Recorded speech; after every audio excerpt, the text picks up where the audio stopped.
오늘 성경 본문은 출애굽기 4장 12절에서 17절 말씀입니다.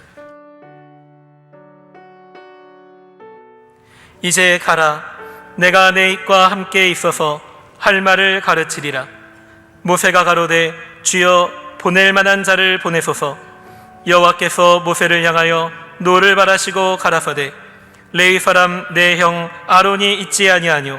그의 말 잘함을 내가 아노라. 그가 너를 만나러 나오나니 그가 너를 볼 때 마음에 기뻐할 것이라. 너는 그에게 말하고 그 입에 말을 주라.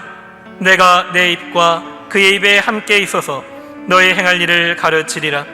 그가 너를 대신하여 백성에게 말할 것이니 그는 내 입을 대신할 것이요 너는 그에게 하나님같이 되리라. 너는 이 지팡이를 손에 잡고 이것으로 이적을 행할지니라.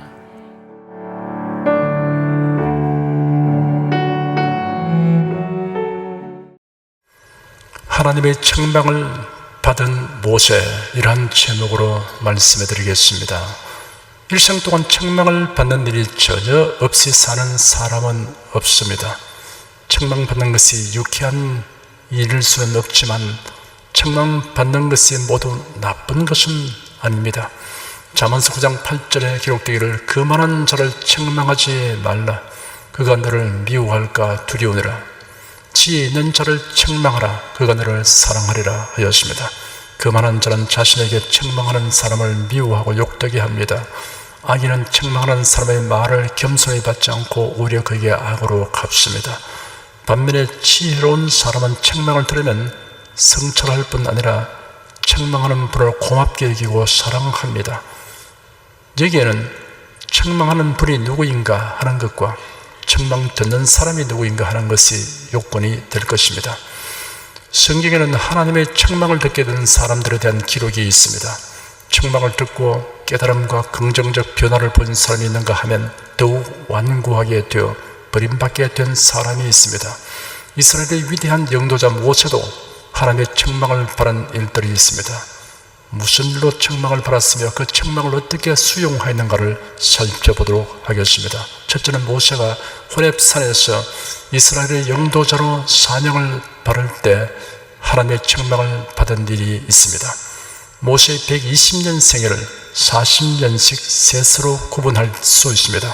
왕궁생활 40년, 미디안 목자생활 40년, 그리고 이스라엘의 영도자 생활 40년입니다. 하나님께서 쓰시기에 합당한 일꾼이 되기 위해서는 어렵고 고독한 상황에서 영적 교육 훈련을 받는 것이 필요합니다. 모세는 애국 왕궁에서 학수를 다 배우고 익혔습니다. 탁월한 재능과 지혜 그리고 세상의 학문도 필요하지만 그것은 모두 육에 속하는 것입니다. 영에 속한 지혜와 지식과 은사가 있어야 합니다. 이를 위해서는 하나님과의 은밀한 교통의 시간이 있어야 합니다. 공적 활동 이전에 하나님과 개인적인 깊은 교통의 시간이 있어야 합니다. 세상의 교육은 육에 속한 사람을 꾸미고 향상시키지만 영적인 사람이 되게 할 수는 없습니다. 육에 속한 사람을 힘껏 교육시켜 보아도 영적인 사람이 되지는 않습니다. 고린도전서 2장 14절에 육에 속한 사람은 하나님의 성령의 일을 받지 아니하나니 저에게는 미련하게 보이며 또 깨닫지도 못하나니 이런 일은 영적으로야 분별함이라 하였습니다. 하나님의 산 호렙은 시나이 반도 남서쪽 끝에 위치한 해발 약 2290m의 높은 산입니다. 호렙산과 시내산은 같은 산을 가리키는 두 개의 명칭입니다. 호렙산을 하나님의 산이라고 부른 이유는 그곳에 하나님이 나타나셔서 모세에게 출애굽 소명을 주셨고 율법을 수여하시기 때문입니다. 모세가 이대로의 약물을 이끌고 광야 서편에 이르렀을 때 불타는 떨기나무를 보았습니다. 떨기나무는 시내 광야 전역에서 흔하게 자라고 있는 일종의 아카시아 종류의 키 작은 가시덤불을 가리킵니다. 모세는 불타는 떨기나무를 보고 나무가 타지 않으므로 어쩐 일인가 알아보려고 가까이 나갔습니다. 하나님께서 모세가 돌이켜오는 것을 보시고 떨기나무 가운데서 모세야 모세야 라고 부르셨습니다. 모세는 하나님의 부르심을 듣고 내가 여기 있습니다 라고 대답하였습니다. 하나님께서 모세에게 명령하시기를 이리로 가까이 하지 말라. 너희 선 곳은 거룩한 땅이니 네 발에서 신을 벗으라 하셨습니다. 또 말씀하시기를 나는 네 조상의 하나님이니 아브라함의 하나님, 이삭의 하나님, 야곱의 하나님이니라. 이제 내가 너를 바로에게 보내어 너에게 내 백성 이스라엘 자손을 애굽에서 인도하여 내게 하리라 하였습니다. 모세가 하나님께 말하기를 제가 누구이기에 바로에게 가며 이스라엘 자손을 애굽에서 인도하여 내겠습니까? 하였습니다. 모세가 망설이고 주저한 까닭이 무엇입니까? 자신은 부적합한 자라고 말한 이유가 무엇입니까? 그 이유는 이러합니다. 40년 전과 지금을 비교해 보면 지금은 모든 조건과 상태가 열등하였기 때문입니다. 바로의 공주의 아들이 미디안의 목자가 되었습니다. 40세의 장년이 80세의 노년이 되었습니다. 그리고 애국왕 바로는 상대하기가 버겁고 곤란한 대상이기 때문입니다. 40년을 유랑 생활을 하면서 그 기간 동안 단지 양을 치던 일개의 목자인 그가 온 애국을 통치하는 위대한 임금과 대면하여 이스라엘 자손이 애국을 떠나갈 수 있도록 설득하는 것은 즉기 곤란하고 인간적으로 보아서 전혀 가망이 없는 일이었습니다.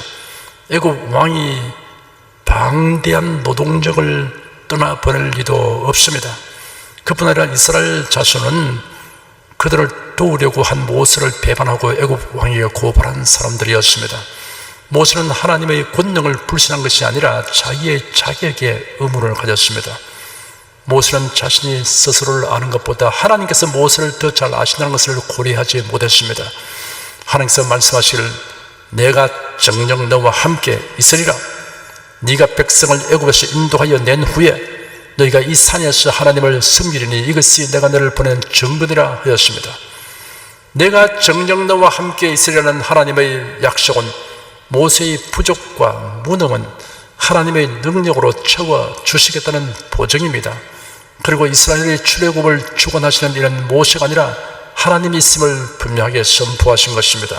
이는 애굽왕 바로와의 싸움에서 분명히 승리할 것에 대한 미래적 성취의 보증입니다.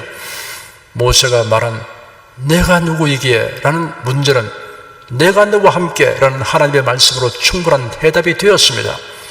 그런데도 모세가 하나님에게 질문했습니다. 내가 이스라엘 자손에게 가서 이르기를 너희 조상의 하나님이 나를 내게 보내셨다 하면 그들이 내게 묻기를 그 이름이 무엇이냐 하리니 내가 무엇이라고 그들에게 대답합니까? 하나님께서는 하나님의 이름을 묻는 모세에게 자신을 스스로 있는 자라고 하시며 또한 여호와라고 하셨습니다. 하나님께서 모세에게 너는 가서 이스라엘 장로들을 모으고 그들에게 말하라고 하시며 그 메시지를 주셨습니다. 하나님께서 모세에게 이스라엘 장로들이 네 말을 들을 것이다 라고 하셨습니다. 모세는 이스라엘 장로들이 그가 전하는 말을 듣지 않을 것을 우려하였지만 하나님께서는 이스라엘 장로들이 모세가 전하는 말을 청종하게 될 것이라고 말씀하셨습니다. 그리고 애국 왕의 완고함으로 인하여 하나님께서 온갖 이적을 행하여 그 나라를 쳐서 굴복시키므로 이스라엘 자손들이 애굽 사람들에게서 은금 폐물과 의복과 물품들을 당당히 받아서 떠날 것이라고 말씀하셨습니다. 그래도 여전히 모세는 심약하여 말하기를 그러나 그들이 나를 믿지 아니하며 내 말을 듣지 아니하고 여호와께서 저에게 나타나지 아니하셨다고 말할 것입니다 라고 하였습니다. 모세는 40년 전에 이스라엘 지도자로 자처하고 그들을 도우려고 나섰다가 동족에게서 조소와 비난의 참말을 들었습니다. 심지어 그들이 모세를 바르게 고발까지 했습니다.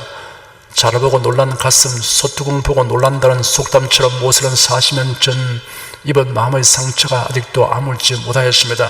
동족의 배신으로 황급히 왕궁에서 도망칠 때의 놀란 가슴이 치유되지 않고 있었습니다. 하나님은 좌절감으로 병든 모세의 마음을 치유하시려고 이적과 표징을 보여주었습니다. 모세가 던진 지팡이가 뱀이 되었고 뱀의 꼬리를 잡으니 지팡이가 되었습니다. 모세 손에 문둥병이 발했다가 순간적으로 회복되는 이적도 보이셨습니다. 그리고 애굽의 하수를 육지에 부으면 피가 되는 이적을 나타내시겠다고 말씀하셨습니다. 그런데도 모세가 하나님께 말씀드리기를 주님, 저는 말을 잘하지 못합니다. 전에도 그랬었고 주께서 주의 종에게 말씀하신 지금도 그렇습니다. 제가 입이 둔하고 무디기 때문입니다 하였습니다. 그러자 하나님께서 모세에게 책망하는 말투로 이제 가거라. 내가 내 입과 함께하며 네가 할 말을 가르쳐 줄 것이다 하셨습니다. 그럼에도 모세가 말하기를 주님 제발 빕니다. 보낼 만한 자를 보내소서 하였습니다. 이번에는 하나님께서 노를 바라며 말씀하셨습니다. 레위 사람 네 형 아론이 있지 않느냐? 그가 말 잘하는 것을 내가 안다. 그가 너를 만나러 나오니 그가 너를 볼 때 마음이 기뻐할 것이다. 너는 그에게 말하고 그 입에 말을 주라. 내가 네 입과 그 입에 함께하여 너희 행할 일을 가르칠 것이다. 모세는 이때 받은 책망을 교훈 삼아서 이런 태도를 고쳤습니다. 그 이유는 나는 안 돼요, 못해요, 할 수 없습니다, 이런 말을 완전히 버렸습니다. 둘째는 모세가 홍해 앞에서 진퇴양난에 처했을 때 하나님의 책망을 받은 일이 있습니다. 애굽에서 해방된 이스라엘 백성이 모세의 인도 아래 하나님께서 그들의 조상들에게 언약하신 적과 꿀이 흐르는 가나안을 향하여 출발하였습니다. 하나님께서 구름 기둥 불기둥으로 그들의 길을 인도하기 시작하셨습니다. 하나님께서 모세에게 이스라엘 자손의 행진하는 방향을 바꾸도록 지시하셨습니다.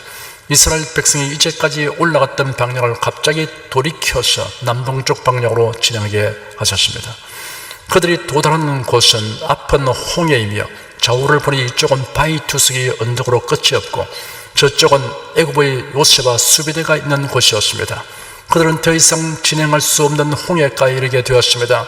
모세는 하나님의 지시대로 이스라엘 자손들이 그 바닷가에 진을 치게 하였습니다. 바로와 그 신하들은 이스라엘 백성을 내어보낸 것을 후회하였습니다. 출애굽한 이스라엘 백성 중에 장정만 60만이었으니 최소한 60만이나 되는 노동력을 상실했다는 사실이 그들에게 엄청난 상실감을 주었던 것입니다. 마치 당연히 지배하고 소유했던 것을 상실한 것 같은 착각을 하였습니다.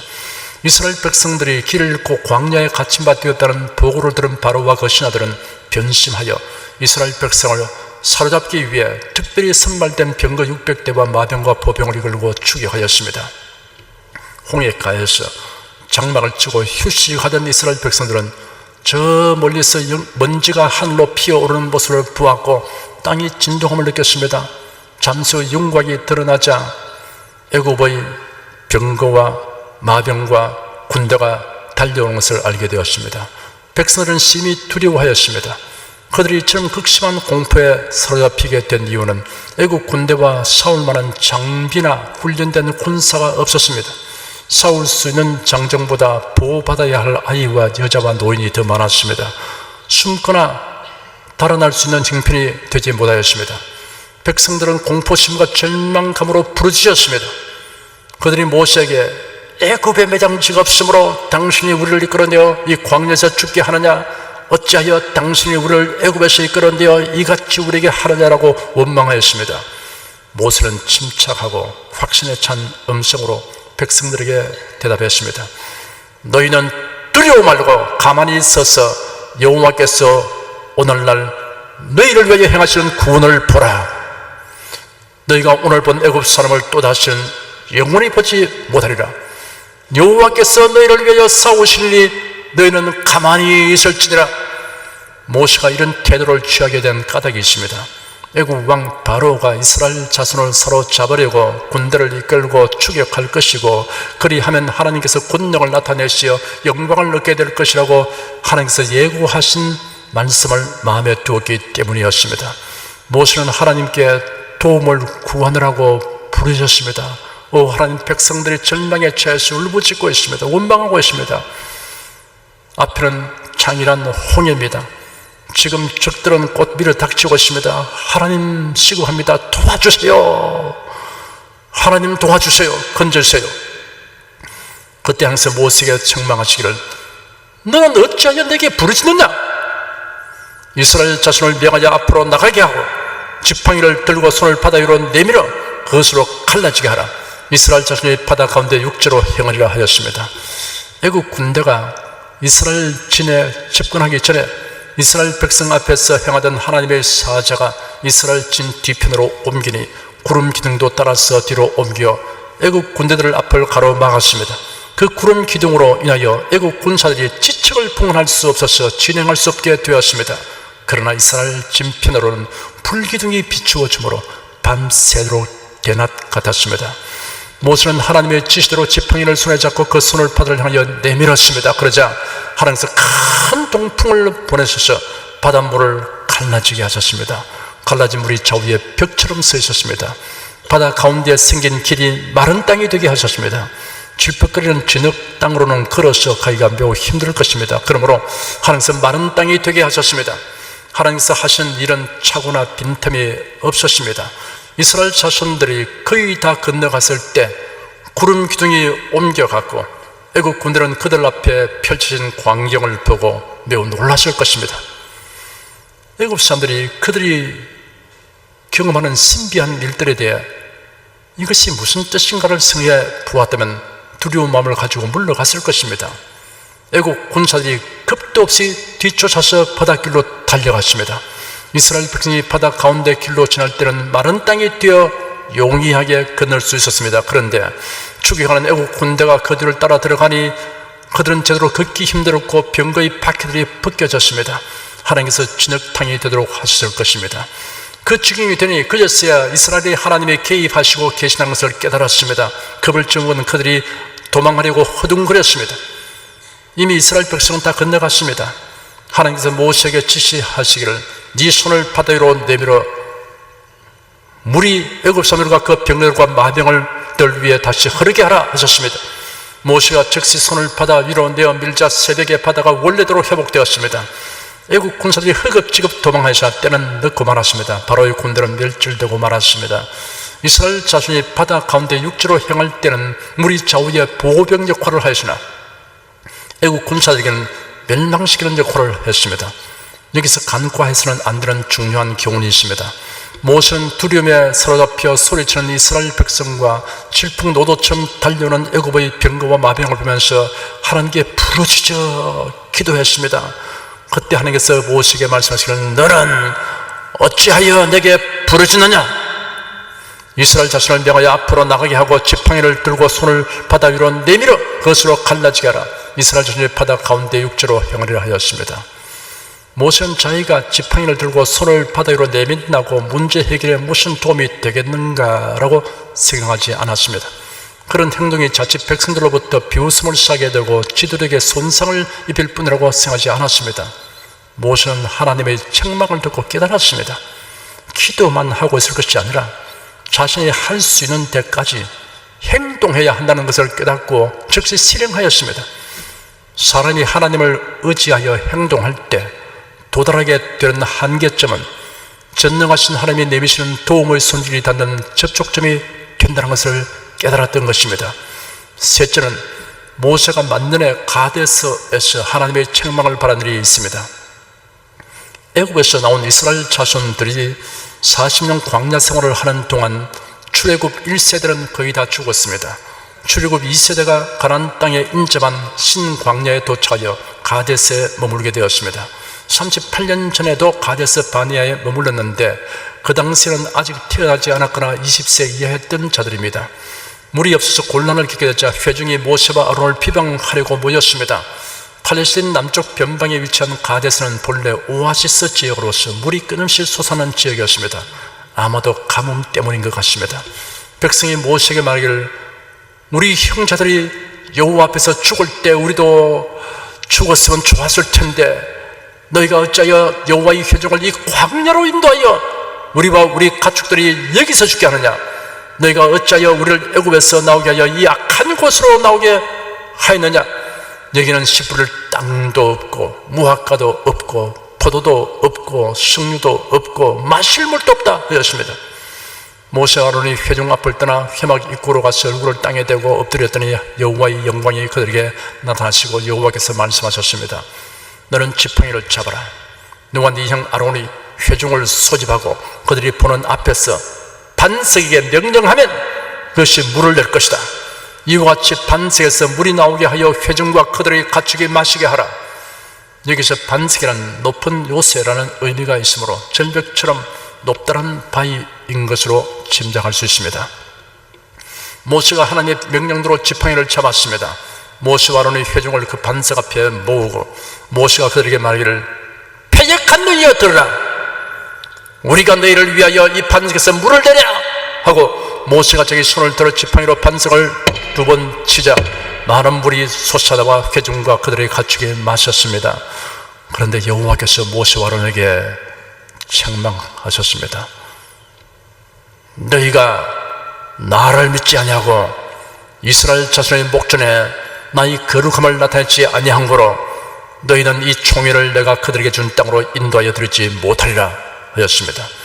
모세는 하나님의 명령대로 하지 않고 노를 발하여 지팡이로 반석을 2번 쳤습니다. 모세는 불평과 원망을 일삼는 백성을 볼 때 감정이 격하여 된 것입니다. 반석을 향하여 명령하는 것과 반석을 지팡이로 치는 것은 전혀 다른 행동입니다. 하나님의 말씀을 사실과 다르게 가감하지 말아야 합니다. 모든 이론이 다 쓸데없습니다. 하나님의 말씀대로만 하면 됩니다. 모세가 하나님으로부터 책망받은 이 사건을 통하여 우리가 귀중한 교훈을 얻게 됩니다. 첫째, 경험에 의존하지 말고 말씀에 의존해야 합니다. 경험은 훌륭한 자산입니다. 그러나 경험에 의존하고 하나님의 말씀을 소홀히 이기게 되면 경험은 해로운 것이 됩니다. 지난날 지팡이를 들어 반석을 쳤을 때 물이 솟아 나온 적이 있습니다. 훌륭한 경험을 했습니다. 그러나 지금은 하나님께서 반석을 치라고 하지 않았습니다. 지금 현재 주시는 말씀대로 해야 됩니다. 둘째, 불쾌한 감정에 지배되지 않도록 해야 합니다. 모세는 감정이 격하여져서 패역한 너희여 들으라 라고 소리치며 반석을 2번 쳤습니다. 감정의 노예가 되지 않고 감정을 다스리는 주인이 되어야 합니다. 셋째, 자기 과시를 하지 말아야 합니다. 모세는 우리가 너희를 위하여 물을 내랴 라고 소리쳤습니다. 모세는 일순간 자신이 하나님의 좋은 것을 망각하였습니다. 출애굽 초기에 르비딤에서 물이 없어 곤란에 섰을 때 하나님께서 모세에게 명령하시기를 내가 호렙산 반석 위에서 네 앞에 서리니 너는 그 반석을 쳐라. 그리하면 반석에서 물이 나와 백성이 마실 수 있을 것이다 하였습니다. 모세가 이스라엘 장로들의 목전에서 그대로 행하였습니다. 지금은 하나님께서 모세에게 반석에게 명하여 물을 내게 하라고 지시하셨습니다. 반석을 2번 쳐서는 안 되는 이유가 있습니다. 고린도전서 10장 4절에 보면 다 같은 신령한 음료를 마셨으니 이는 저희를 따르는 신령한 반석으로부터 마셨으며 그 반석은 곧 그리스도시니라 하였습니다. 우리 영혼의 생명수를 공급하는 원천은 예수도입니다. 예수님은 친히 말씀하시기를 내가 주는 물을 먹는 자는 영원히 목마르지 아니하리니 나의 주는 물은 그 속에서 영생하도록 솟아나는 샘물이 되리라 하였고 누구든지 목마르거든 내게로 와서 마시라. 나를 믿는 자는 성경의 이름같이 그 배에서 생수의 강이 흘러나리라 하였습니다. 그러므로 이 반석은 그리스도를 상징하는데 예수 그리스도께서 영적 기갈로 죽어가는 죄인들에게 생명수를 주시기 위해 고난받으시고 십자가에 못 박혀 죽으시는 것은 단 한 번으로 충분합니다. 그래야 그 이후로는 누구든지 예수를 믿고 영접하기만 하면 영생수를 얻게 되었습니다. 그런데 모세가 이 반석을 2번 침으로써 이 모형적 진리를 범한 것입니다. 로마서 6장 9절과 10절에 이는 그리스도께서 죽은 자 가운데서 사셨음에 다시 죽지 아니하시고 사망이 다시 그를 주장하지 못할 줄을 알미로라. 그의 죽었음은 죄에 대하여 단번에 죽었음이요 하였습니다. 히브리서 9장 26절에서 28절까지는 그리하면 그가 세상을 창조하실 때부터 자주 고난을 받았어야 할 것이로되 이제 자기를 단번에 제사로 드려 죄를 없게 하시려고 세상 끝에 나타나셨느니라. 이와 같이 그리스도도 많은 사람의 죄를 담당하시려고 단번에 들으신 바 되셨고 구원에 이르게 하기 위하여 죄와 상관없이 자기를 바라는 자에게 2번째 나타나시리라 하였습니다. 그래도 이 십자가에서의 대속의 권한은 반복될 수 없습니다. 모세가 이러한 진리를 알지 못했다 할지라도 그가 불순종한 것은 대실수를 범한 것입니다. 하나님은 이 일로 인해서 모세에게 가나안 땅에 들어갈 수 있는 특권을 박탈하였습니다. 이해 부족이나 무식이나 착각으로 성경의 어느 구절을 잘못 이해하는 일은 있을 수 있습니다. 어떤 분이 시력이 나빠서인지 시험에 들게 하지 마옵시고 다만 악에서 구하옵소서라는 구절을 다만 약에서 구하옵소서라고 잘못 읽었습니다. 나름대로 은혜를 받았습니다. 아이고 하도 약을 많이 먹어가지고서 늘 마음이 괴로운데 이런 기도문도 있구나 기뻐해서 다른 사람에게 깨달은 바를 말했습니다. 이런 정도의 오해는 구원받는 믿음의 문제가 되지 않습니다. 그러나 교리적으로 중요한 부분은 결코 달리 해석해서는 안 됩니다. 그런 잘못을 보면 즉시 바로 잡아 주어야 합니다. 모세가 반석에게 물을 내라고 명하지 아니하고 반석을 지팡이로 쳐쳐도 물이 나왔으니 하나님께서 모세를 인정해 주신 것이라는 오해를 해서는 안 됩니다. 하나님께서 백성에게 물을 주시고 작정했기 때문에 물이 나온 것입니다. 하나님께서 모세와 아론에게 책망하시기를 너희가 나를 믿지 아니하고 이스라엘 자손의 목전에 나의 거룩함을 나타내지 아니한 거로 너희는 이 총회를 내가 그들에게 준 땅으로 인도해 드리지 못하리라 하였습니다. 이 징벌에 대한 예언은 가나안 진입 이전 아론이 호로산에서 죽고 모세가 모압 땅 비스가 산에서 죽음으로써 성취되었습니다. 하나님의 거룩함 곧 하나님의 영광을 가로막는 행위는 중대한 범죄입니다. 우리의 불신앙과 불순종으로 하나님이 나타내시고자 하나님 영광을 가로막는 일이 없도록 해야 합니다. 모세와 아론이 비록 징계를 받아 가나안 땅에 못 들어가서도 천국에는 들어갔습니다. 이 세상에서 징계를 받아도 천국에는 들어가는 편이 이 세상에서 징계가 없어도 지옥에 들어가는 것보다 낫습니다. 모세는 겸손하고 지혜로운 사람이었습니다. 하나님의 책망을 들으면 그 교훈을 마음에 깊이 새겼습니다. 그리고 하나님을 더욱 의지하고 경외하였습니다.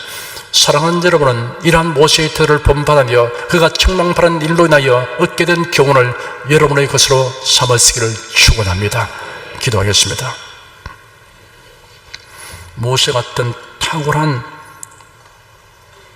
지도자도 실수하여 하나님께 책망을 여러 번 들은 사실이 그대로 기록된 것을 우리가 보았습니다. 이것이 우리에게 거울과 경계가 된다는 것을 깨닫습니다. 주 하나님, 우리도 연장하고 부족해서 실수할 때가 많습니다. 그러나 하나님께서는 성경을 통해서, 설교를 통해서 혹은 여러 가지 사물을 통해서 우리에게 책망할 때가 많이 있다는 것을 알게 하여 주시고, 이런 책망을 외면하고 무시하려고 하지 말고 깊이 받아들이게 하여 주시옵시고, 저희들이 깨닫고서 변화받게 하여 주기를 간절히 원합니다. 주 하나님, 저희들이 이런 책망을 받을 때 주님께 더 가까이 나가고 주님을 사랑하는 마음 넘치게 하여 주시옵소서. 예수님을 기도드립니다. 아멘.